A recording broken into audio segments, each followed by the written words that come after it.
Hey homeowners, this is Gail Hutcherson and I am a realtor in the metro Atlanta area.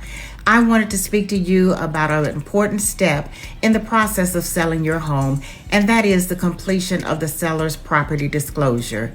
This document is something that you as a seller will complete where you disclose any known facts about your home.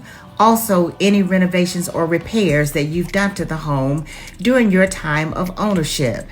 This document is good for you to complete because it may help you avoid any legal disputes down the road.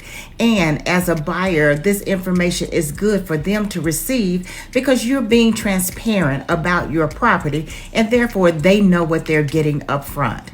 Just know that being transparent right now, up front, during the selling process makes for a smooth transaction. If you have any other questions, please feel free to reach out to me.